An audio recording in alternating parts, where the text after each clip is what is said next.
The Wi-Fi password was taped under the table, but I'd memorized it weeks ago.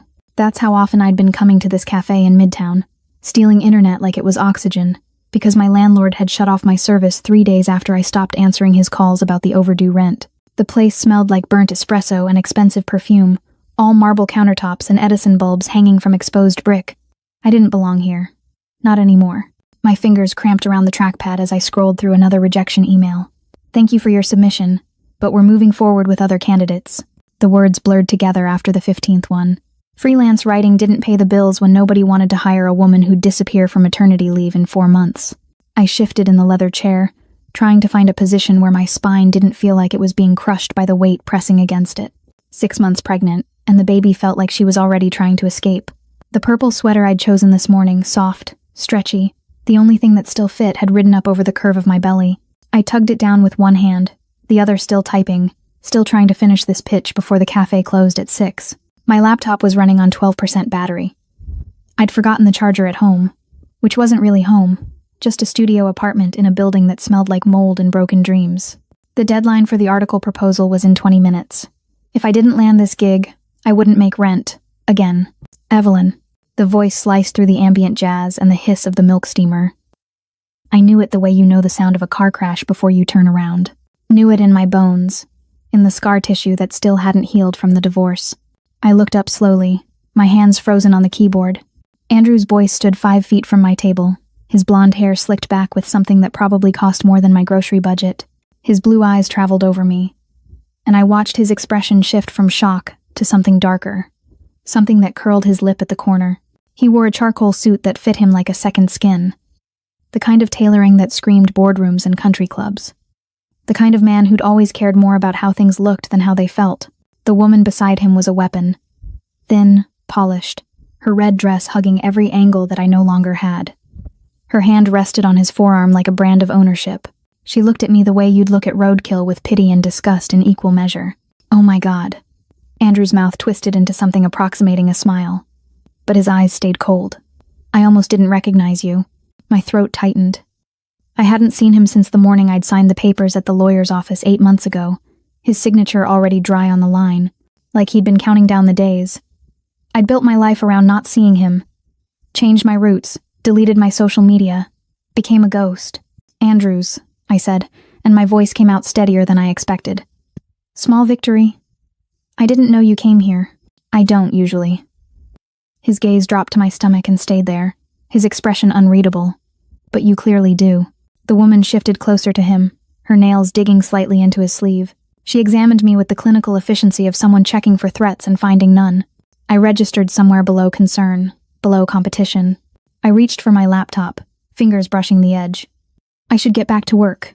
Come on, don't be like that.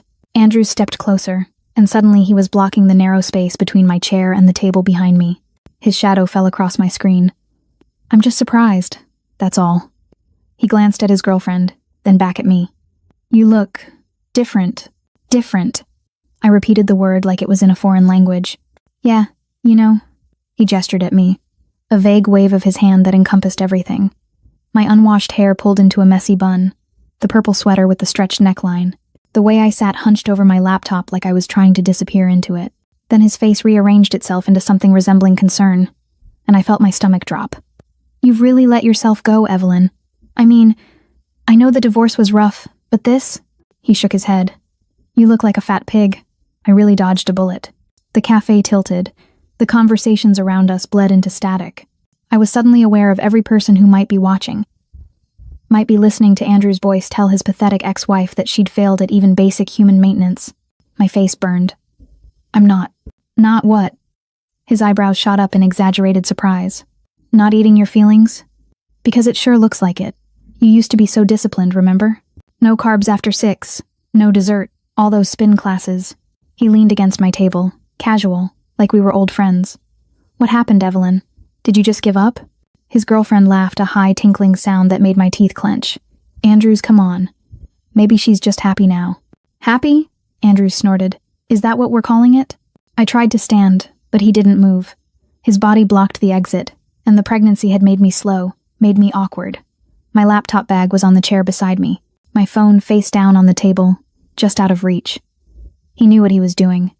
I could see it in the slight curve of his mouth. "Excuse me," I said, my voice flat. "I need to leave." "Where to?" He tilted his head, fake curiosity dripping from every word. "Another freelance gig that pays pennies? Because I heard through the grapevine that you're doing what, blog content now?" His gesture swept over everything: the battered laptop held together with electrical tape, the second-hand sweater, the coffee I'd been nursing for 2 hours because I couldn't afford a second cup. That must be going really well. I couldn't answer. Couldn't correct him. Couldn't tell him the truth because the truth was worse than anything he could imagine.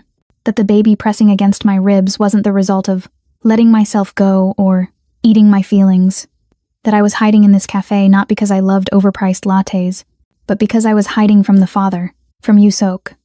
From the man whose world I'd run from the moment I saw the double pink lines on the test. "I'm just worried about you, Evelyn." Andrew's voice softened, became almost tender, which was infinitely worse than the mockery. "This isn't healthy. You're obviously eating for 2 now, but you don't have to eat for 10. He reached out like he was going to touch my shoulder, and I flinched back. "Maybe you should see someone. A therapist. A nutritionist. Someone who can help you get back to—" "Is this insect bothering you, Evelyn?" The voice came from behind Andrew's, low and controlled, with an accent that turned the words into something dangerous. I didn't need to look up to know who it was. I'd heard that voice in my dreams, in my nightmares, in every quiet moment over the past 6 months, when I'd wondered if running had been the right choice. "Yusok." Andrews turned, and I watched his face cycle through confusion, irritation, then something that might have been fear. Yusok stood 3 feet behind him, hands in the pockets of a black suit that probably cost more than Andrews's car. But it wasn't the suit that made Andrews take a half step back. It was the ink crawling up Yusok's neck, the intricate patterns of dragons and chrysanthemums that disappeared beneath his collar. It was the way he looked at Andrews like he was deciding which bones to break first. "Who the hell are you?" Andrews tried to sound authoritative, but his voice cracked on the last word. Yusok didn't answer him. His eyes, dark, unreadable, stayed locked on mine. "Evelyn," he said, and my name had never sounded like that before. Like a question and a promise and a threat all at once. "You stopped answering my calls." My voice died in my throat. "This is a private conversation," Andrews said, puffing up his chest, trying to reclaim the space Yusok had stolen just by existing. "So why don't you—" Yusok's hand moved so fast I almost didn't see it.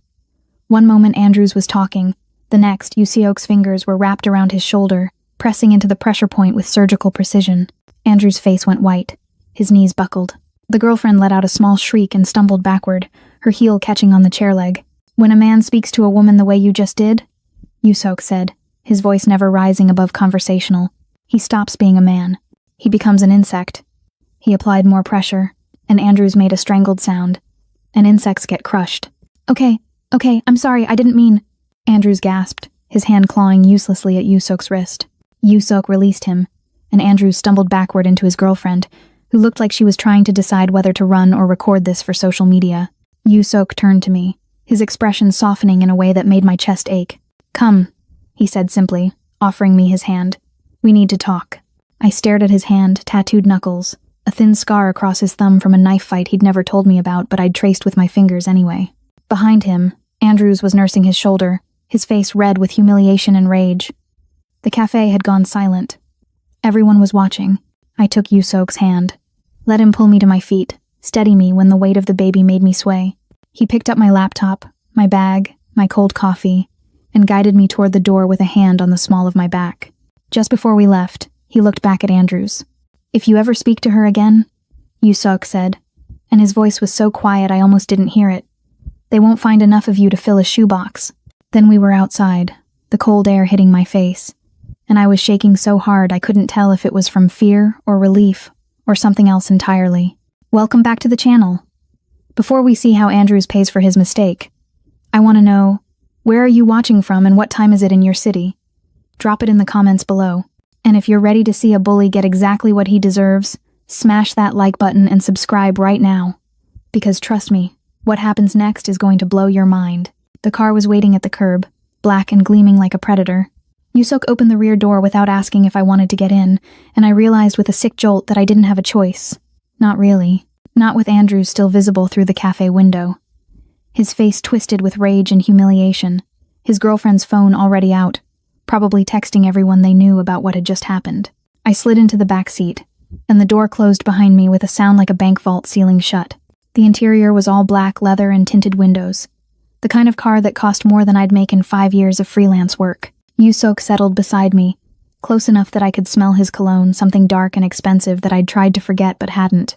The driver pulled away from the curb without being told where to go, and I understood that this had been planned.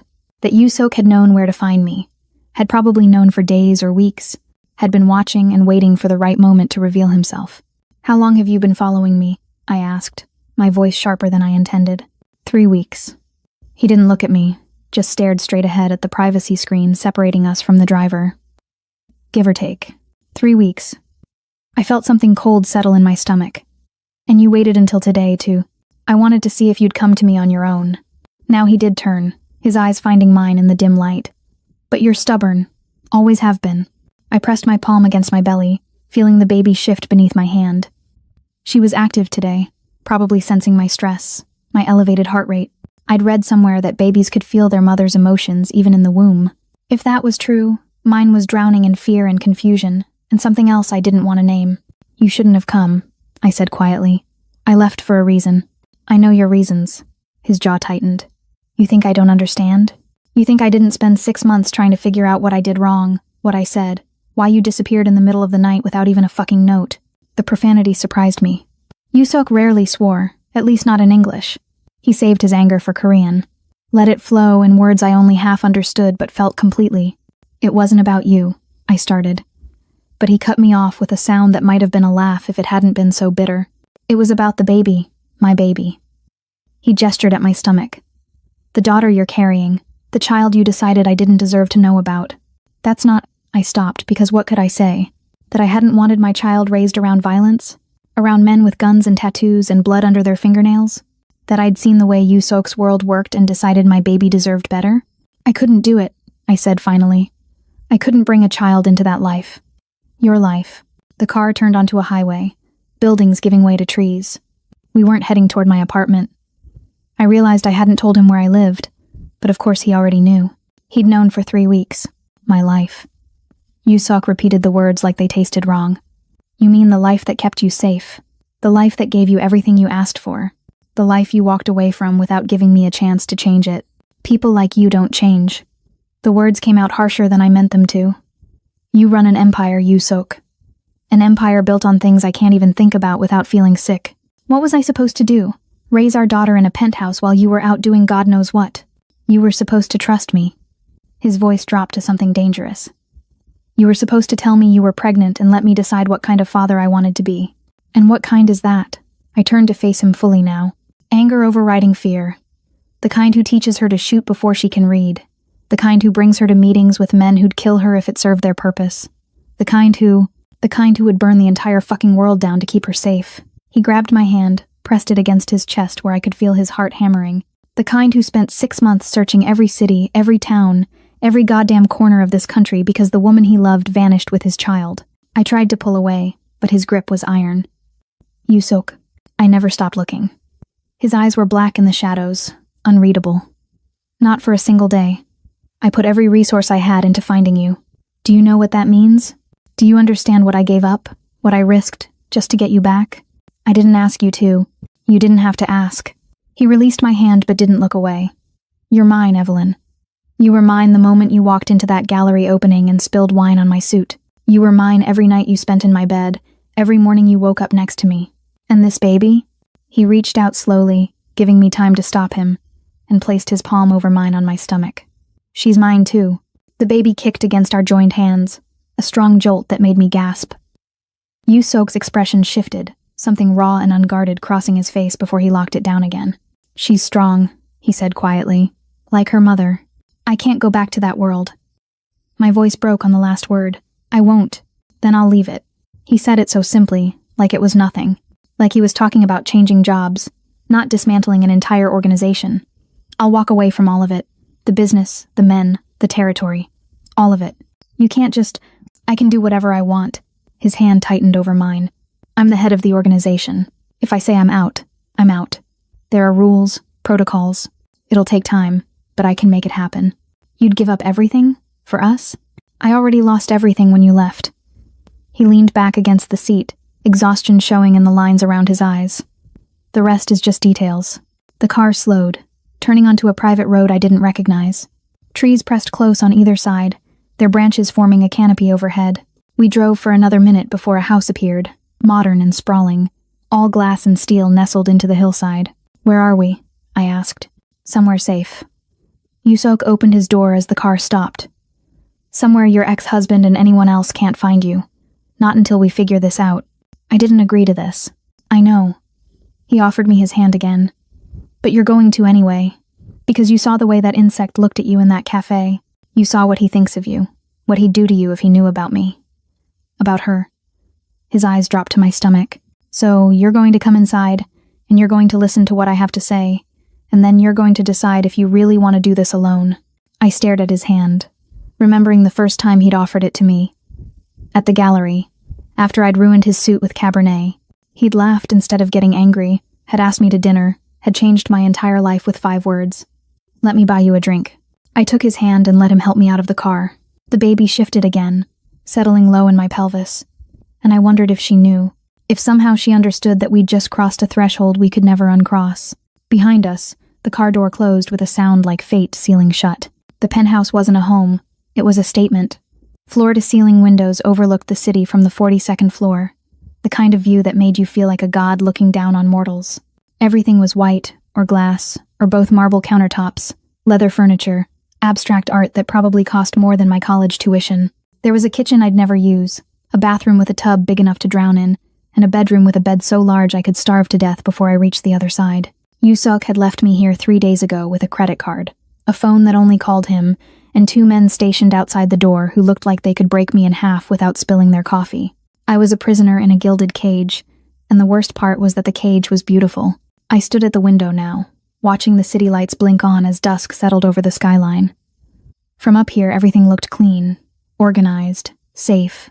You couldn't see the coffee stains on the pavement, or the desperation in people's eyes, or the way men like Andrew's Boyce walked through the world thinking they owned it. My phone buzzed on the counter. Not the one Yusok had given me. I'd shoved that in a drawer after the first dozen calls I'd ignored. This was my old phone, the one I'd managed to keep hidden in my laptop bag. The screen lit up with another email notification. Another job rejection. I didn't bother reading it anymore. The door locks clicked, and I turned to see Yusok entering with takeout bags that smelled like Thai food. He'd changed out of the suit into dark jeans and a black t-shirt that showed more of the ink crawling down his arms. Dragons and tigers and flowers that meant things I'd never fully understood. "You're not eating," he said, setting the bags on the kitchen island. Not a question. An accusation. "I'm not hungry. The baby needs food." "The baby is fine." I wrapped my arms around my stomach, a gesture that had become automatic, protective. "I had toast this morning." "Toast?" He pulled containers from the bags with controlled movements. "You're 6 months pregnant, Evelyn. You need more than toast." "What I need is to leave." I gestured at the windows, the pristine furniture, the silent luxury that was suffocating me. "This isn't living, Yusok. This is existing in a very expensive box. This is safety." He opened a container of pad thai, the steam rising between us. "Your ex-husband is looking for you. Do you understand that? He's asking questions, making calls, trying to find out who I am." Something cold slithered down my spine. "How do you know that?" "Because I'm watching him the same way I watched you." Yusok's expression didn't change. "The difference is he's loud about it, sloppy. He went to 3 private investigators yesterday. Showed them all a picture of me from the cafe. Someone's phone caught the whole thing. I sank onto one of the bar stools, my legs suddenly unsteady. "What did you do?" "Nothing yet." He pushed the food toward me. "But if he keeps digging, he's going to find things that will make him wish he'd stayed quiet. You can't hurt him."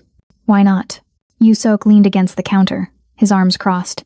"He hurt you, humiliated you in public, called you." He stopped, his jaw working. "I should have broken more than his shoulder, because I'm not that person." My voice rose despite my effort to stay calm. "I'm not someone who solves problems with violence. That's why I left you in the first place." "No." He moved around the island until he was standing in front of me. "You left because you were scared, because you thought my world would corrupt our daughter. But you're wrong, Evelyn. My world is the only thing that can protect her from men like Andrew's Boyce." Across the city, in a cramped office that smelled like stale coffee and desperation, Andrew's Boyce sat hunched over his laptop, his shoulder still throbbing from where that tattooed psychopath had grabbed him. The pain pills his doctor had prescribed weren't working. Nothing was working except the rage that had been building for 3 days straight. His girlfriend, ex-girlfriend now, she dumped him the morning after the cafe incident, had posted the video online. 47,000 views and counting. Him, on his knees, being manhandled by some thug while Evelyn watched. The comments were brutal. Karma, that's what you get. Maybe don't call pregnant women fat pigs, asshole. He'd deleted all his social media accounts, but the damage was done. His boss had called him in for a chat about maintaining the company's reputation.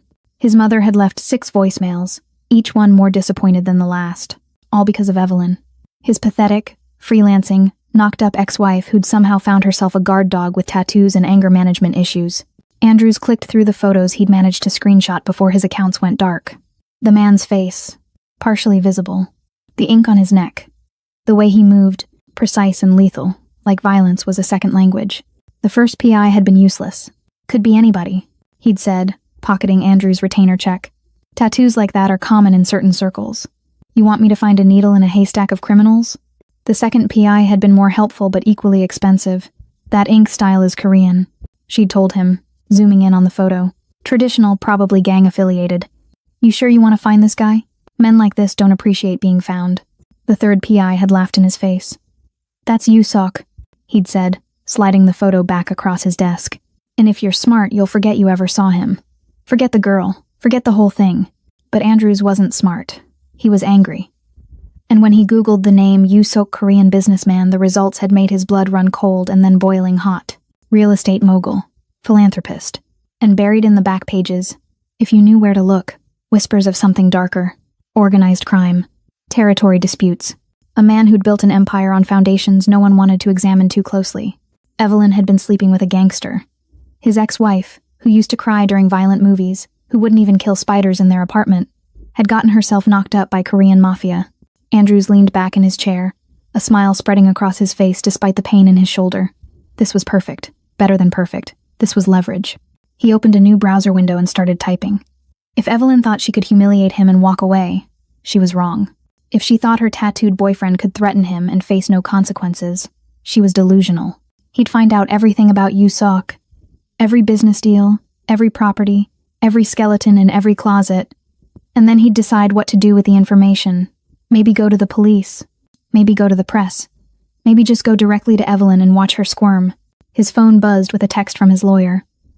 Stop calling investigators. You're going to get yourself in trouble. Andrews deleted the message. Trouble was exactly what he wanted, just not for himself.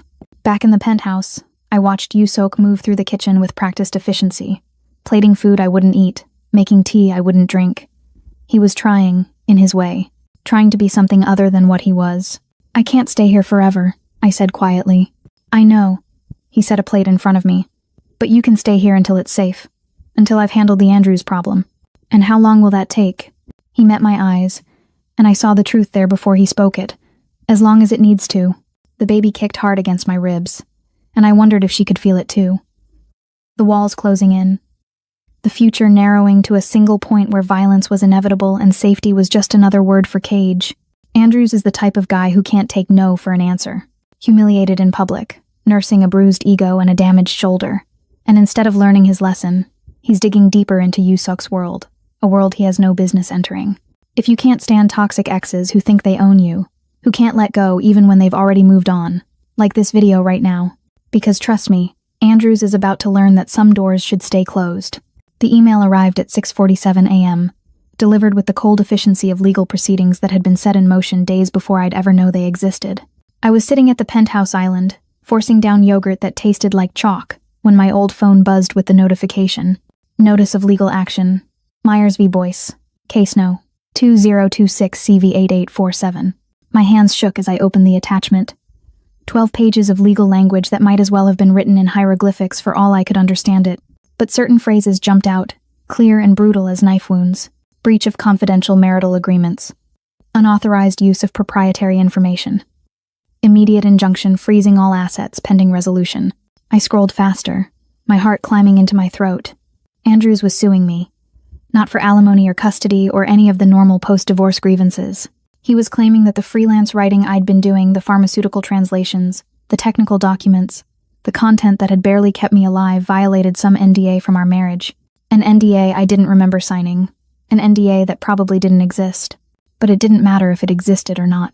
What mattered was the court order at the end of the document, signed by a judge whose name I didn't recognize, freezing my bank accounts effective immediately, pending a preliminary hearing in 30 days. I tried to breathe and couldn't. The penthouse suddenly felt smaller, the walls pressing in. I'd had $473 in my checking account.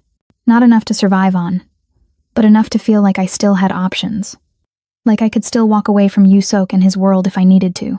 Andrews had just taken that away. My phone slipped from my fingers and clattered on the marble counter. I stared at it, watching the screen go dark, and felt something inside me go dark with it. This wasn't about money. This was about control.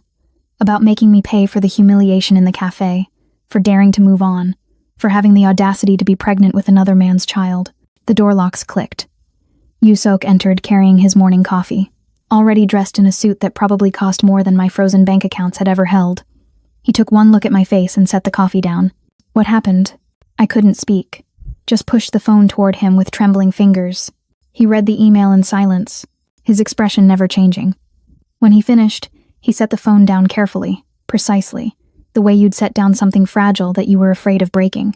"This is interesting," he said. "Interesting?" My voice cracked. "He's freezing my accounts, Yusok. Everything I have. The rent on my apartment, my utilities, I stopped because what was the point? I didn't have an apartment anymore. I'd missed 2 months of rent before Yusok found me. I'd been living in this penthouse for a week, pretending I still had a life to go back to. He's starving you out." Yusok pulled out his phone, scrolling through contacts. Classic intimidation tactic. Make you desperate, make you dependent, then offer to drop the suit in exchange for something he wants. What could he possibly want from me? Yusok looked up, and his expression was almost amused. "Not from you. From me. This is a message, Evelyn. He's telling me that he can hurt you legally, publicly, in ways I can't respond to with violence without proving I'm exactly what he thinks I am. So what do we do?" I hated how small my voice sounded, how defeated. "We?" Yusok smiled, and it was the kind of smile that probably gave his enemies nightmares. "We do what your ex-husband is too stupid to realize he's just invited us to do. We fight him with money." He pressed call and lifted the phone to his ear. "James? It's Yusok. I need you to do something for me." I watched him pace to the windows, his voice dropping into rapid Korean that I couldn't follow, but I caught names, numbers, legal terminology that sounded expensive. He spoke for 3 minutes, maybe 4, then ended the call and immediately made another. "Karen?" "Yes. It's been too long. I need your firm. All of it. I'm forwarding you a lawsuit right now. No, don't read it yet. Just tell me how fast you can bury it." He paused, listening. "Good. Bill it to my personal account. And Karen? I want the other party bankrupt by the time you're done. Not broke. Bankrupt. I want his credit destroyed, his reputation shredded, and his lawyer disbarred for filing frivolous suits. Can you do that?" Another pause. "Excellent. I'll send flowers to your daughter's wedding."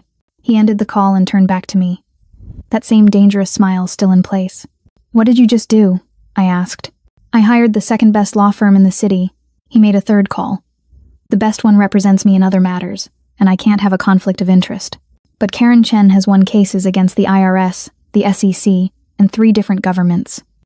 Your ex-husband just brought a knife to a nuclear war. Yusok, I can't afford. You're not paying." He held up a hand, silencing me as someone answered his call. "David, I'm sending you a name." Andrew's voice. "I want everything. Tax returns, employment records, social media history, traffic violations, every email he's sent in the last 5 years. And David? I want it by tonight." He listened. "Because if you can do it by tonight, I'll double your rate. If you can do it by lunch, I'll triple it." He ended the call and pocketed his phone, then walked back to where I sat frozen at the island. "This is what you don't understand about men like Andrews," he said quietly. "They think power comes from humiliation, from making someone feel small. But real power?" He picked up his coffee, took a sip. "Real power is having enough money to make someone wish they'd never been born." "I don't want revenge," I said. "I just want him to leave me alone." "Those are the same thing." Yusok set down his cup. "He filed a legal action against you while you're 6 months pregnant with my child. He froze your accounts to starve you into submission. He did this knowing you have no resources, no support, Nowhere to turn. His eyes went cold. Except you do have somewhere to turn. You have me. And he's about to learn what happens when you corner something that belongs to me. I don't belong to you. The baby does. He said it simply, like it was fact. And anyone who threatens her mother threatens her. That makes this personal, Evelyn. That makes this the kind of fight I actually enjoy. My phone buzzed with a new email. Yusok glanced at the screen and smiled wider. That was fast, he said. Karen's already filed a motion to dismiss with prejudice. She's also filing a countersuit for harassment, intentional infliction of emotional distress, and abuse of process. Your ex-husband's lawyer should be getting served right about now. I stared at him. This man who could make phone calls that destroyed lives, who could smile while planning someone's financial ruin, who terrified me and protected me in equal measure. Why are you doing this? I asked. Because I can. He finished his coffee. And because when I told you I'd burn the world down for our daughter, I meant it. Your ex-husband just gave me someone to start with. Outside, somewhere in the city below, Andrew's Boyce was probably sitting at his desk, confident that his lawsuit would bring me crawling back, that he'd won. He had no idea the war had just begun, and he'd already lost. The clinic was nothing like the county health center where I'd gone for my first ultrasound. That place had flickering, fluorescent lights and chairs held together with duct tape, where you waited for 2 hours past your appointment time while a TV played soap operas no one watched. This place had soft lighting and leather chairs and a receptionist who'd called me Mrs. Yu before I could correct her. Yusok had made the appointment without asking me, the same way he did everything. Just informed me that morning that we were leaving at 2, that his driver would take us, that the doctor was the best in the city, and had cleared her schedule specifically for us. I should have been angry about the presumption. Instead, I was terrified. We sat in the waiting room now, Yusok in a charcoal suit that made him look like he was attending a board meeting rather than a medical appointment. His hands rested on his knees, perfectly still, but I could see the tension in his jaw, the way his eyes tracked every person who entered or left. A nurse pushed a woman in a wheelchair past us, and his whole body coiled like he was preparing for an attack. You don't have to be here, I said quietly. I've done this before. It's just an ultrasound. I want to be here. He didn't look at me. I should have been at the first one, and the second. Every single one you did alone. The guilt in his voice surprised me. Yusok didn't do guilt. He did control, decisiveness, lethal certainty. But sitting here in this waiting room, he looked almost vulnerable, almost human. Evelyn Myers? A nurse appeared in the doorway, clipboard in hand, smiling the professional smile of someone who delivered good news and bad news with equal warmth. Yusok stood before I could, offering me his hand. I took it, letting him steady me as I rose. The baby had dropped lower in the past week, pressing on nerves that made my legs tingle and my back scream. Walking had become an exercise in controlled falling. The exam room was warm, almost too warm, with a large monitor on a rolling cart and a padded table covered in sterile paper. The nurse her name tag said Jennifer gestured for me to lie down while she squeezed gel onto my exposed belly. The cold made me flinch. First baby? Jennifer asked, positioning the ultrasound wand. Yes, I said at the same moment Yusok said. Our first. Jennifer glanced between us, her smile never wavering, professional enough not to comment on the correction. She pressed the wand against my skin, angling it, and the monitor flickered to life with grainy black and white shapes that meant nothing to me. Then the sound filled the room, fast and strong, like a horse galloping. The baby's heartbeat. I'd heard it before, at the county clinic, but it hit differently this time. Maybe because Yusok was here. Maybe because this felt real in a way it hadn't when I was alone, pretending I could raise a child on $400 and rejection emails. There she is, Jennifer said, pointing at the screen. See? That's her head, and those are her hands. She's measuring right on track for 26 weeks. Heart rate is perfect at 145 beats per minute. I stared at the screen, trying to make sense of the shapes, and then I saw it. The profile of a face, impossibly small, with a nose and lips and a chin. My daughter, our daughter. I turned to say something to Yusok and stopped. He was crying, not sobbing, not making a sound, just silent tears tracking down his face while he stared at the monitor like it was showing him the meaning of life. His hand found mine on the table, gripped it, hard enough to hurt. That's her? His voice cracked on the question. That's our baby. That's her, Jennifer confirmed, moving the wand to show different angles. Would you like to see her feet? She's being cooperative today. Yusok nodded, incapable of words. I watched him watch the screen. This man who'd terrified Andrews into submission without throwing a punch, who'd threatened to bury my ex-husband financially, who moved through the world like violence was a language he spoke fluently, and he was crying over an ultrasound image. "She has your nose," he said finally, his thumb brushing over my knuckles. "See? The way it curves at the end." "I think it's too early to tell," I said, but my voice was thick with something I didn't want to name. "No." He leaned closer to the screen, his free hand reaching out like he wanted to touch it. "That's your nose. She's going to look like you." Jennifer smiled and continued her examination, pointing out organs and measurements, explaining that everything looked healthy, that the baby was growing exactly as she should. But I barely heard her. I was watching Yusok memorize every pixel of that screen, his tears drying on his face, his expression transformed into something I'd never seen before. Wonder. Pure, unguarded wonder. "Can we get pictures?" he asked Jennifer. "As many as you can print." "Of course." She pressed some buttons on the machine. "I'll print out a whole sheet for you." The appointment lasted 20 more minutes. Jennifer measured everything, checked blood flow, confirmed the due date. Yusok didn't let go of my hand the entire time. Didn't look away from the screen except to look at me, his eyes asking questions he didn't know how to voice. When we left, he carried the ultrasound photos like they were made of glass. In the car, he studied them under the interior lights, his finger tracing the outline of the baby's face. "I'm going to be a good father," he said suddenly. "I know you don't believe me. I know you think I'm too violent, too damaged, too much a part of a world that destroys things. But I'm going to be good for her, Evelyn. I swear it. Yusok. I've already started the process." He looked up from the photos. "The lawyers are drafting the paperwork to transfer my leadership. My second in command will take over operations. I'll keep the legitimate businesses, the real estate, the restaurants, the investments, everything else I'm walking away from." My breath caught. "You're serious?"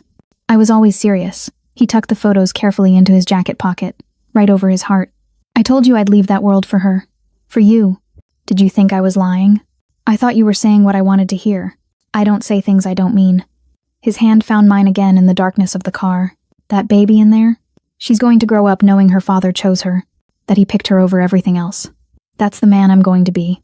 I looked at him, really looked at him, at the tears still drying on his face, the ultrasound photos pressed against his heart, the desperate hope in his eyes that I wouldn't reject him again. "I want to believe you," I whispered. "Then do." He brought my hand to his lips, kissed my knuckles. "Give me the chance to prove it. That's all I'm asking." The baby kicked hard against my ribs, and I wondered if she could hear us, if she understood that her father was trying to become someone new, someone worthy of the tiny heartbeat we'd heard galloping on that monitor. "Okay," I said. "Okay." Yusok's grip tightened on my hand, and in the darkness of the car, I felt something shift between us. Not forgiveness, not yet, but maybe the beginning of it. Maybe the start of believing that people could change, that monsters could become men, that love could be stronger than the violence that forged it. It's easy to judge a book by its cover, or a man by his tattoos. We see the ink, the reputation, the dangerous world Yusok comes from, and we make assumptions. But did you see him in that ultrasound room? Did you see him cry when he heard his daughter's heartbeat? If you think Yusok is going to be a better father than Andrew's Boyce ever could have been, type Team Yusok in the comments. Because some men are born fathers, and some men choose to become them, and that choice makes all the difference. The post went live at 11:34 p.m. on a Tuesday, uploaded to every social media platform. Andrew still had access to under a burner account he'd created specifically for this purpose. He'd been planning it for 2 weeks, ever since Karen Chen's lawyers had eviscerated his lawsuit so thoroughly that his own attorney had dropped him as a client. The post featured 3 photos. The first was Evelyn, taken through the cafe window with a telephoto lens, her pregnant belly visible beneath a sweater as she sat alone at the penthouse island. The second was a grainy shot of Yusok entering the building, his tattoos visible above his collar. The third was the building itself, a glass and steel tower in the financial district, with the address helpfully circled in red. The caption read, "Help. My ex-wife Evelyn Myers is being held hostage by this man, Yusok, known criminal. She's 6 months pregnant and afraid to leave. Building address below. If anyone knows her, please contact authorities. She needs help. Number save Evelyn. Number domestic violence. Number pregnant and trapped."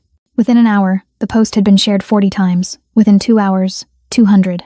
By morning, it had gone viral in the true crime community, picked up by amateur sleuths and keyboard warriors who loved nothing more than a damsel in distress and a tattooed villain to hate. Andrew sat in his apartment, watching the share count climb, and smiled. Let Yusok's expensive lawyers try to fight this. You couldn't sue the internet. You couldn't threaten thousands of strangers into silence. And you definitely couldn't keep Evelyn hidden when her face and location were being broadcast to anyone with a Wi-Fi connection. He didn't think about what else might be watching. Who else might be interested in Yusok's location? In a warehouse across the city, in a part of town where streetlights went dark and stayed dark, a man named Chen Wei stared at his phone screen with interest that bordered on hunger. He zoomed in on the photo of Yusok, studying the tattoos on his neck, the set of his shoulders, the building he was entering. Chen Wei had been looking for Yusok for 6 months. Ever since the treaty negotiations had fallen apart, and Yusok had made it clear he had no interest in sharing territory with the Red Dragon faction. Ever since Yusok had started consolidating power, absorbing smaller organizations, building an empire that threatened everything Chen Wei had spent a decade constructing. And now some idiotic American had gift-wrapped Yusok's location and posted it online for the world to see. Chen Wei made a call. Spoke in Mandarin too rapid for any translator app to follow. Within minutes, his phone lit up with responses. Confirmations. Plans falling into place like dominoes. If Yusok was vulnerable enough to be photographed entering a residential building, he was vulnerable enough to die. I woke up to Yusok's phone ringing at 3 a.m. Not the phone he'd given me, but his real phone. The one that only rang when something was seriously wrong. He answered it in Korean, his voice sharp, then sharper. I couldn't understand the words, but I understood the tone.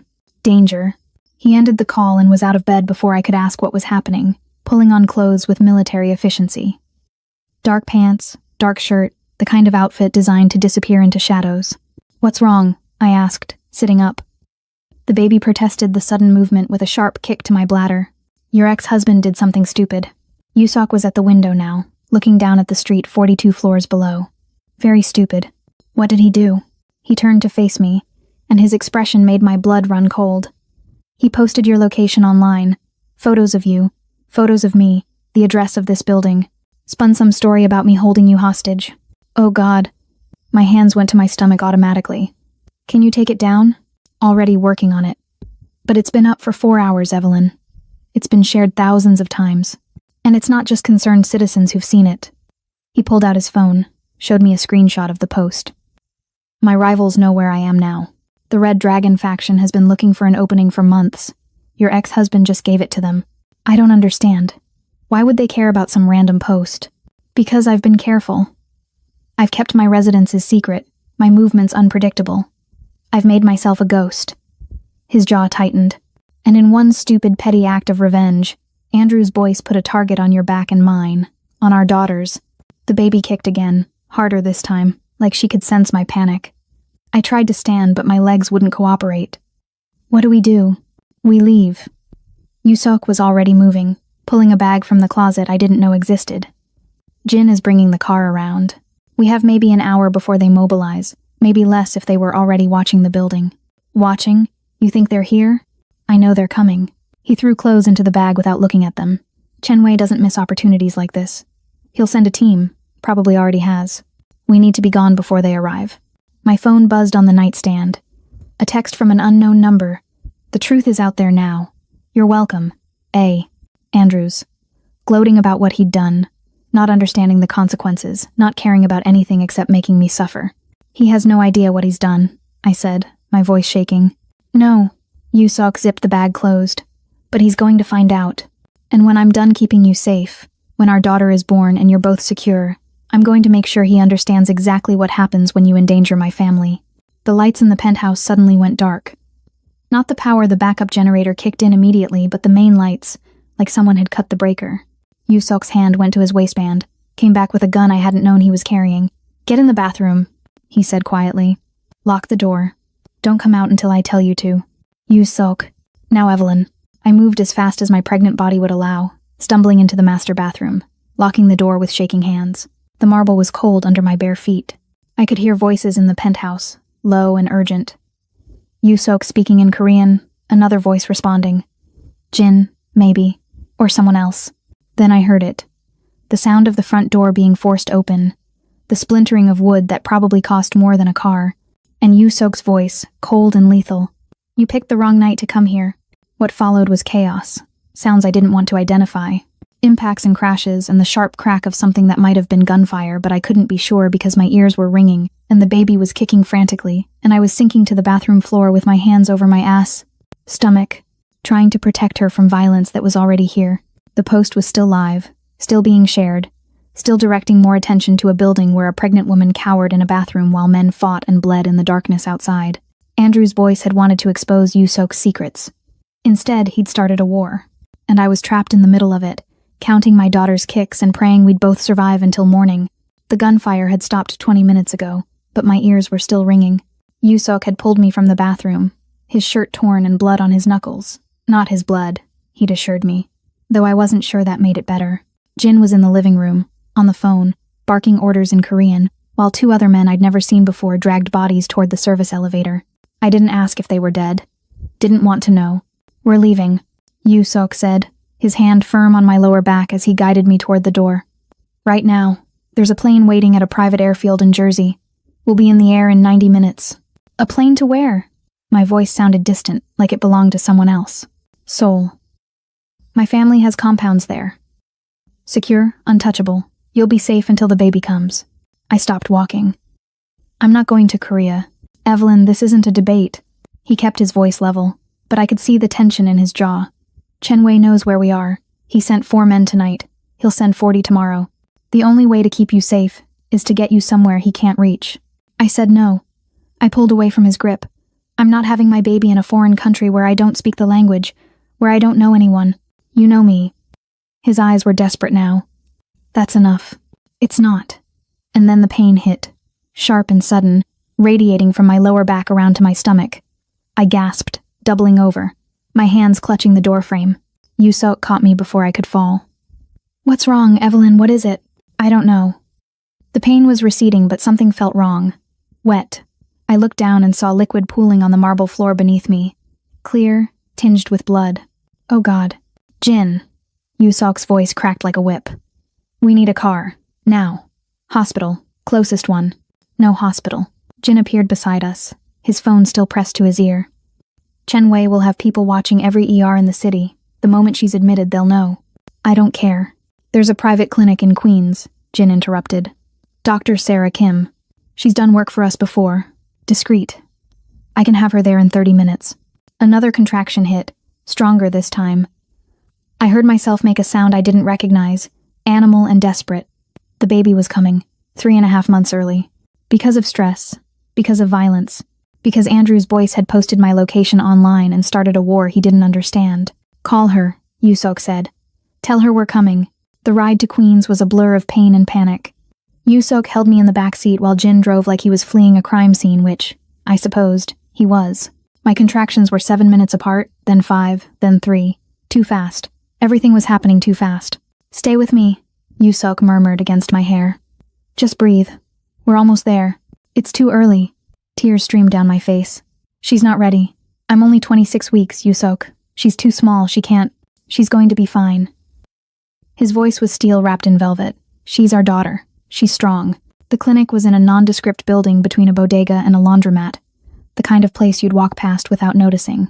Jin pulled into an alley behind it, where a woman in scrubs was waiting by a service entrance. "Dr. Kim," I assumed. She looked about 50, with silver streaks in her black hair and the calm expression of someone who'd seen everything twice. "Get her inside," she said, not bothering with introductions. "How far apart are the contractions?" 2 minutes, I gasped as another one hit. "Maybe less." Dr. Kim's expression tightened, but she didn't panic. "This way. I've got a room ready." The clinic was small, barely more than a hallway with 3 exam rooms and a procedure room in the back. Dr. Kim led us to the largest one, where an exam table had been converted into something approximating a delivery bed. Medical equipment I didn't recognize blinked and hummed in the corners. "This isn't a hospital," I said, stating the obvious. "If something goes wrong, I have everything we need for a premature delivery, doctor." Kim interrupted, helping me onto the table. "I've done this before, but I need you to focus, Evelyn. Your baby needs you calm." Calm.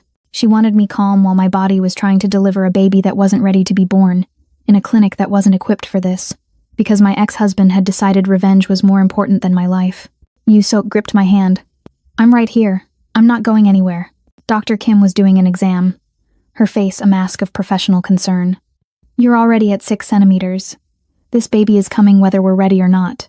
"Is she okay?" I asked. "Is the baby okay?" "Her heartbeat is strong. That's what matters right now." "Doctor." Kim snapped on fresh gloves. But we need to move fast. Jin, I need you to check the perimeter. Make sure we're secure. Already on it. Jin disappeared, his phone to his ear again. Another contraction crashed over me, and I screamed. Not the polite, controlled sounds from birthing videos, but something primal. Yusok's hand in mine was the only thing tethering me to reality. That's it, Dr. Kim coached. Don't fight it. Work with your body. I can't do this, I sobbed between contractions. It's too soon. She's too small. You can and you will. Yusok's face filled my vision, his eyes fierce. You're the strongest person I know. You ran from me for 6 months while pregnant. You survived Andrews. You survived tonight. You can survive this. What if she doesn't? The words ripped out of me. What if I lose her because of what he did? You won't. He pressed his forehead to mine. She's going to be fine. And when she's healthy and strong and beautiful like her mother, I'm going to make sure Andrew's Boyce understands exactly what he's done. I'm going to make him wish he'd never learned your name. Jin reappeared in the doorway, his expression grim. We've got a problem. 2 cars just pulled up outside. Chen Wei's men. They must have followed us. Dr. Kim's hands never stopped moving. How long do we have? Minutes. Maybe less. Yusok stood, pulled a gun from somewhere I hadn't seen. Lock the door behind me. Don't open it for anyone except Jin. Yusok, no. I tried to sit up, but another contraction hit, stealing my voice. I'm coming back, he promised. I'm going to meet my daughter, Evelyn. But first I need to make sure she has a world to come into. He kissed my forehead, hard and desperate, then disappeared into the hallway. I heard the door lock click. Heard footsteps, voices, the sound of weapons being checked. And then I heard nothing but my own screaming as my body tried to bring a baby into a world that was trying to kill us both. Let that sink in for a moment. Andrew's Boyce put a pregnant woman in danger, a woman carrying a child just to soothe his own bruised ego. He posted her location online, spun lies, and triggered a gang war without caring about the consequences. All because he couldn't handle being humiliated in a cafe. If you hate people who put others at risk for their own selfishness, people who value their pride over human life, hit subscribe right now and show you stand for integrity. Because what happens next is going to decide whether Evelyn and her baby survive Andrews' narcissistic revenge. The contractions were one on top of another now, no break between them. Just endless waves of pain that made me forget my own name. Doctor. Kim's voice cut through the fog, telling me to push, to breathe, to hold on just a little longer. But I could barely hear her over the sound of my own heartbeat thundering in my ears. And then I heard something else. Gunfire. Sharp cracks that echoed through the thin walls of the clinic. Don't stop pushing, Dr. Kim ordered, her hands steady even as the building shook with violence. Your baby is almost here. I can see her head. Yusok, I gasped, trying to turn toward the door, is handling it. You focus on your daughter. Dr. Kim's voice was iron. Push, Evelyn, now. Outside, the alley had become a war zone. Yusok crouched behind a dumpster, Jin on his left, 2 of his men flanking the clinic's back entrance. Chen Wei's team had come prepared, 6 men, maybe 7, armed with automatic weapons and zero concern about collateral damage. A bullet sparked off the brick wall inches from Yusok's head. He returned fire, 2 precise shots that dropped one of Chen Wei's men before he could reload. The body fell in a heap near the bodega's back door. They're trying to flank us, Jin shouted over the gunfire. 3 coming around the east side. Yusok didn't answer, just moved with lethal efficiency. This was his world. Not boardrooms or penthouses or ultrasound appointments. This was where he'd been forged, in alleys like this one, making split-second decisions about who lived and who died. Inside the clinic, I screamed as another contraction peaked. Dr. Kim's face was a mask of concentration, her hands doing things I couldn't see, didn't want to see. One more push, she said. Give me everything you have. I pushed, and something inside me tore. Pain beyond pain.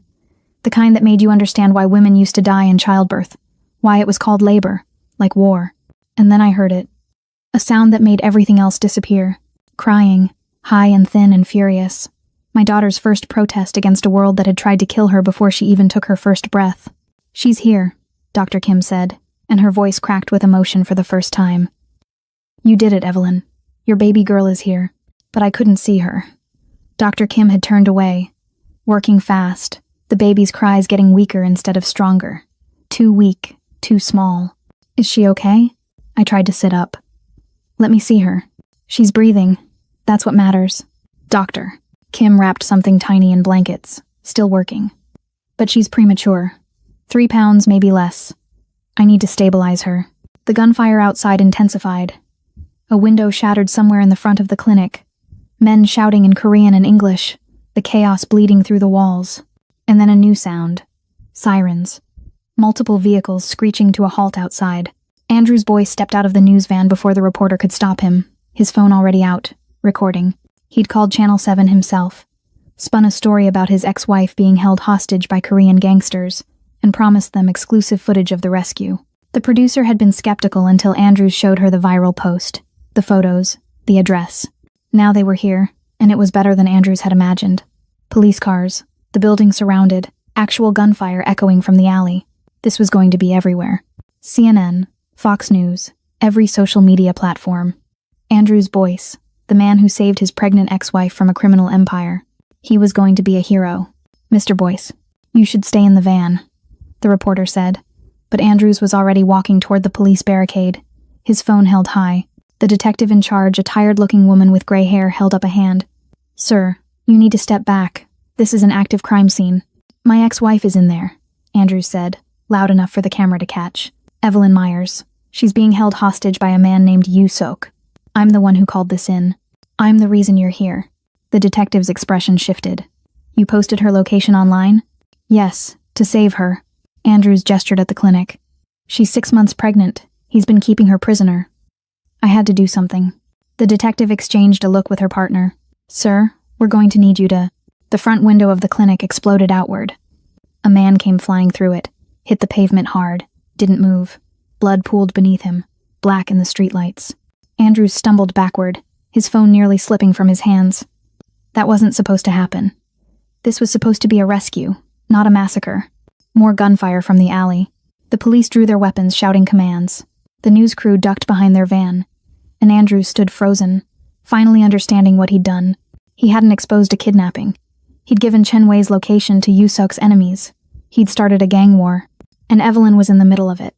Inside, Dr. Kim pressed the baby into my arms for the first time. She was impossibly small, her skin almost translucent, her fingers like flower petals. A tube ran to her nose, helping her breathe. Her eyes were closed, her chest rising and falling in rapid, shallow movements. She's fighting, Dr. Kim said softly. That's a good sign. I couldn't speak, could only stare at this tiny person who'd been inside me for 6 months, who'd decided to come early because the world outside was too violent to wait for. She had Yoo Sok's nose, I realized. The curve Dr. Kim had been right about at the ultrasound. The door burst open. Yoo Sok stood there, gun still in hand, his shirt soaked with blood. For a terrible moment I thought he was shot, but then I saw his eyes, saw them land on me, on the baby in my arms, and watched his expression transform. He dropped the gun, crossed the room in 3 strides, fell to his knees beside the delivery bed. She's here, I whispered. Our daughter is here. His hand reached out, trembling, and touched the baby's tiny fist. Her fingers wrapped around his thumb instinctively, and Yoo Sok made a sound I'd never heard from him. Half sob, half laugh, completely broken. She's so small, he breathed. She's early. Because of the stress. Because of... My voice cracked. Because of Andrews. Yoo Sok's eyes went hard even as tears tracked down his face. Jin just told me. He showed up outside with a news crew. Thought he was rescuing you. He's here? Terror flooded through me. Yoo Sok. He can't. He's not getting near you. Yoo Sok stood, kissed my forehead, then the baby's. The police have him in custody. For now. Outside, Andrews was discovering what it meant to be the man who'd triggered a gang war in a residential neighborhood. The detective was reading him his Miranda rights, while the reporter's camera captured every word. Reckless endangerment, inciting violence, filing false reports. He tried to explain. That he was just trying to help. That Evelyn needed saving. That he'd done everything right.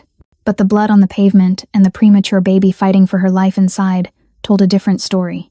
And Andrew's Boyce, for the first time in his life, realized that some mistakes couldn't be undone. That some consequences couldn't be talked away. That being right in your own mind didn't mean you hadn't destroyed everything you touched. To appeal to Yoo Sok. The baby wouldn't stop crying. Thin, reedy wails that sounded too weak to come from a living thing. Doctor. Kim had her in an incubator now, cobbled together from equipment that looked like it belonged in a hospital but miniaturized, jury-rigged for a clinic that was never meant to handle premature births. Her oxygen levels are holding, Doctor. Kim said, adjusting tubes and monitors with practiced hands. But she needs a NICU, real equipment. I can keep her stable for maybe 12 hours. After that, we move her. Yusok's voice was steel. The moment it's safe. It's not safe now? I asked from the delivery bed, where I lay covered in sweat and blood, and the aftermath of bringing life into the world during a war. No. Yusok didn't elaborate. Didn't need to. I could still hear voices outside, police radios crackling, the sound of crime scene tape being unrolled. Jin appeared in the doorway, his face grim. We've got a problem. Another one? Yusok's hand never left mine. Your ex-husband is asking to speak with you. Jin's expression suggested this was the stupidest thing he'd heard all week. Says it's urgent. Tell him to rot. He's claiming he has information. About Chenwei's operation. Says he'll only tell you. Yusok's jaw tightened.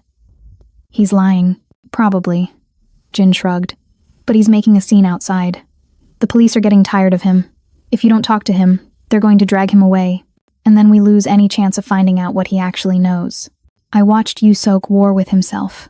Every instinct probably screaming to ignore Andrews, to let him face whatever consequences the legal system would hand down. But there was something else in his eyes. Calculation. The mind that had built an empire weighing possibilities. 5 minutes, he said finally. He gets 5 minutes, and then I never want to see his face again. Yusok, don't. I tried to sit up, but my body wasn't cooperating. Everything hurt. He's not worth it. I know. He kissed my forehead, lingered there. But if there's even a chance he knows something that could keep you and Hana safe, I need to hear it. He left before I could argue. Jin followed, leaving me alone with Dr. Kim and the sound of my daughter's labored breathing. I stared at the incubator, at the impossibly tiny person inside, and felt something shift in my chest. This was real now, not theoretical, not something I was planning for. She was here, alive, fragile, and somewhere outside, the man who'd nearly killed us both was trying to bargain his way out of the consequences. Andrews stood in handcuffs near a police cruiser, his expensive suit rumpled, his face pale under the streetlights. The detective had agreed to let Yusok talk to him, off the record, she'd said, with a look that suggested she knew exactly who Yusok was and didn't care as long as nobody else died tonight. Yusok approached slowly, his hands in his pockets, his expression unreadable. Andrews straightened when he saw him, trying to summon some dignity despite the handcuffs and the blood on his shoes. You wanted to talk, Yusok said. No preamble, no pleasantries. Talk. I made a mistake. The words came out rushed, desperate. I didn't know. I didn't realize what would happen. I thought I was helping Evelyn. You thought you were punishing her. Yusok's voice was flat. For leaving you. For moving on. For carrying another man's child. Don't insult me with lies. Andrews flinched but pressed on. Okay.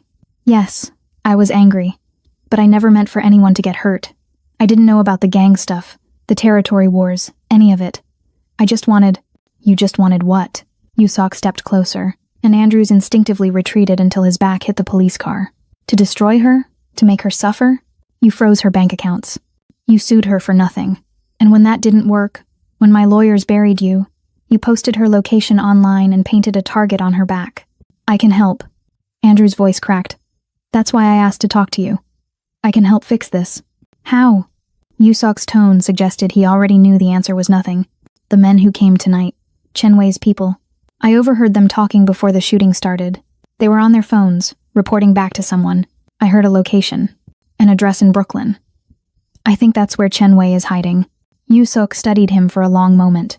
You expect me to believe you happened to overhear critical intelligence in the middle of a gunfight? I was recording everything on my phone.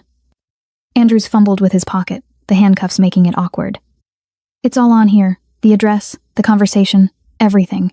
I'll give it to you. Just tell the police this was a misunderstanding. That I was trying to help. Please. You want me to save you? Yusok's smile was terrible. After you nearly killed the mother of my child. After you triggered premature labor that might cost my daughter her life. You want mercy. I didn't know she was pregnant. Andrews was crying now, tears and snot running down his face. I thought she was just I didn't know about the baby. You knew she was vulnerable. Yusok's hand shot out, grabbed Andrews by the throat, lifted him slightly off his feet. The nearby officers tensed but didn't intervene. You knew she was alone. You knew she had nothing. And you decided that made her a target instead of someone who deserved protection.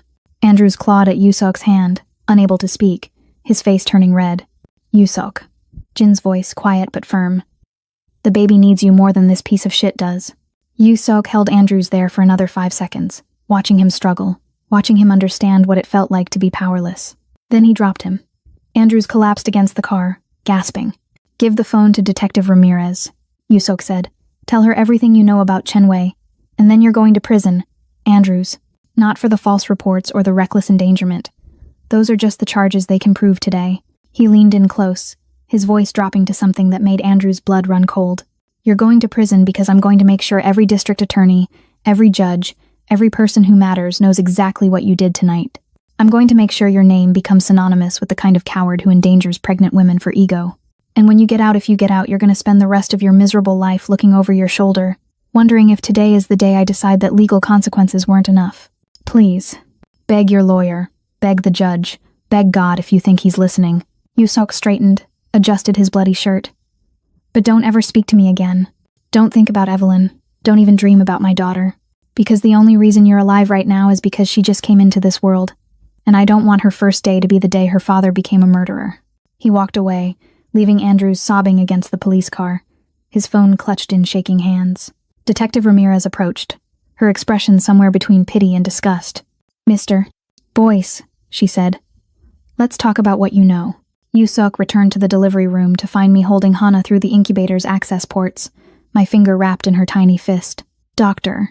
Kim had stepped out to give us privacy, or maybe just to breathe after the chaos of the last hour. "Is he gone?" I asked without looking up. "For now. Maybe forever." Yusok knelt beside the incubator, his face level with mine. He gave the police information about Chen Wei. "It might help end this. And if it doesn't, then I end it myself." He reached through the other port, letting Hana's free hand wrap around his finger. "But not tonight. Tonight, I'm exactly where I need to be." We stayed like that, both of us connected to this impossibly small person who'd survived a war to be born. Outside, Andrews was being loaded into a police car, his 15 minutes of imagined heroism over. Inside, our daughter fought for every breath, and we fought with her. Some battles are won with violence, others with love, and some, the ones that matter most, are won by simply refusing to let go. 6 months later, I sat in a coffee shop in Brooklyn, a real one this time. Not hiding, not stealing Wi-Fi, not running from anything. My laptop was open to a document titled "From Shadows to Sunrise, a Memoir," and the cursor blinked at the end of chapter 12, waiting for me to find the words to describe what it felt like to watch your ex-husband get arrested while your daughter fought for her first breaths. The coffee was good. Expensive, but good. I could afford the expensive now. The book deal had come 3 months after that night in the clinic. A publisher had seen the news coverage, not the sensationalized version Andrews had tried to create, but the real story that emerged in the aftermath. Pregnant woman survives gang violence. A premature baby defies odds. Reformed crime boss walks away from empire to become a father. They'd offered me a 6-figure advance. I'd accepted before my lawyer finished reading the contract. My phone buzzed with a text from Yusok. Hana just smiled at me. An actual smile. Not gas. "I have witnesses." I smiled at the screen, typed back. "Everything is gas until 4 months. You have gas witnesses." Jin agrees it was a real smile. He said she has your sense of humor already. Jin is enabling your delusions. I'll be home in an hour. Home. The word still felt strange. Not the penthouse we'd left that the day after the shooting, moved to a brownstone in Park Slope with a backyard and neighbors who baked cookies and didn't ask questions about tattoos or past lives. Yusok had bought it in cash, then spent 2 weeks installing a security system that could probably defend against a small army. Old habits died hard, but he'd kept his promise. The leadership transfer had been finalized 2 months after Hana was born. His second-in-command now ran what remained of the organization, smaller, quieter, focused on legitimate business with only the occasional shadow of what it used to be. Yusok had walked away clean, keeping only the real estate holdings and restaurants that operated in daylight. He spent his days now in board meetings for his property development company, and his nights on the floor of Hana's nursery, reading to her in Korean from books his mother sent from Seoul. He'd learned to change diapers with the same precision he'd once used to plan territory acquisitions, had mastered the art of the 3 a.m. bottle feeding, had cried the first time Hana had recognized his voice and turned her head toward him. The ruthless crime boss had become a father, and he was terrifyingly good at it. The news about Andrews had come in stages, each one more satisfying than the last. The police had found evidence on his laptop, searches for hired investigators, communications with people connected to Chen Wei's network, proof that he'd knowingly endangered Evelyn by posting her location. evidence that Yusok's people had definitely not planted, according to Detective Ramirez's official report, though her expression when she'd told me suggested she knew exactly where it had come from and chose not to care. Andrews had been charged with reckless endangerment, cyberstalking, and filing false police reports.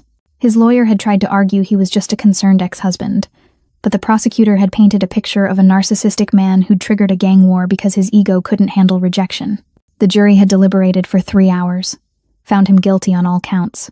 He'd gotten 18 months in a minimum security facility, plus 3 years probation, a restraining order that would last until Hannah turned 18, and a criminal record that had destroyed what remained of his corporate career. His mother had called me once, crying, begging me to write a letter to the judge asking for leniency. I'd listened to her entire plea, then quietly said, "Your son nearly killed my daughter," and hung up. I hadn't heard from her again. Now, I saved my document and closed my laptop. The memoir was due to my editor next month. Advance reviews were already calling it a gripping story of survival and transformation, impossible to put down, a testament to maternal strength in the face of violence. One reviewer had Adi Day, compared it to Educated meets Goodfellas, but with more heart. I dedicated it to Hannah, for my daughter who survived the storm to be born into sunshine.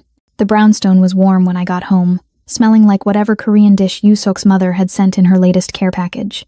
She'd never forgiven him for not bringing Evelyn and the baby to Seoul, but she'd made peace with it by shipping approximately half of Korea to Brooklyn every month. I found them in the nursery. Hannah was on her playmat, all chubby legs and grabbing hands. No longer the terrifyingly fragile preemie who'd spent her first 6 weeks in the NICU. She'd caught up to her developmental milestones.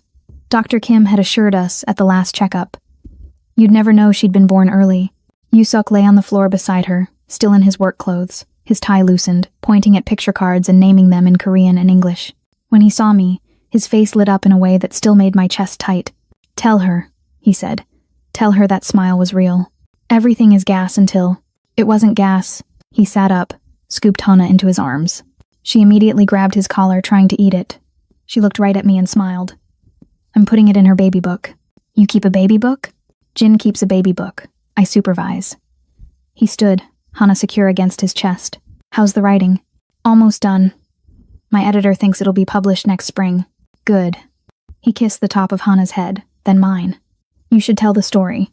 People need to know what happened, what he did." Tomorrow was Hannah's 100-day celebration, a Korean tradition Yusok's mother had insisted on despite the distance. She'd sent an entire hanbok outfit for the baby pink and gold silk that probably cost more than my first car. The brownstone would be full of people. Jin and his wife, Dr. Kim, Yusok's business partners. Even Detective Ramirez, who'd become an unlikely friend in the aftermath. We'd take photos, eat too much food, celebrate that Hannah had survived her first 100 days in a world that had tried very hard to prevent her from existing. And Andrew's Boyce would be in prison, missing all of it, finally understanding that actions have consequences, and some people aren't as powerless as he'd assumed. "Do you ever regret it?" I asked Yusok. "Walking away from everything you built?" He looked down at Hannah, who was now trying to eat his nose, her tiny hands patting his cheeks. "I didn't walk away from everything," he said quietly. "I walked towards something better." That night, after Hannah was asleep in her crib with the monitor that tracked her breathing and the nightlight that projected stars on the ceiling, Yusok and I sat on the back porch with tea and the kind of comfortable silence that only comes from surviving something terrible together. "Andrews gets out in 12 months, I said. "I know. Are you going to..." "No." Yusok's hand found mine in the darkness. "I'm done with that life. Done with revenge. He's already lost everything that matters. His career, his reputation, his freedom. Let that be enough. And if it's not, if he comes back, then the restraining order and the monitoring system I installed handle it. And if they don't, then I do. But only to protect you. Not for revenge." He squeezed my hand. "I promised Hannah I'd be a different kind of father. The kind who uses lawyers instead of fists. The kind who builds instead of destroys. You're doing pretty well at it. I have a good teacher." He pulled me closer. "You never gave up on me. Even when you ran, you were still trying to save me from myself." From inside, the baby monitor crackled with the sound of Hannah's breathing steady, strong, alive against all odds. "Justice served," I whispered. "What?" "Something I'm going to write in my memoir. That justice isn't always immediate. Sometimes it takes months. But eventually people like Andrews face exactly what they've earned." Yusok smiled. "And people like us? We get this." I gestured at the brownstone, the nursery upstairs. the life we'd built from the ashes of violence. We got Hana. We get peace. That's better than justice, he said. That's everything. And that's how the story ends.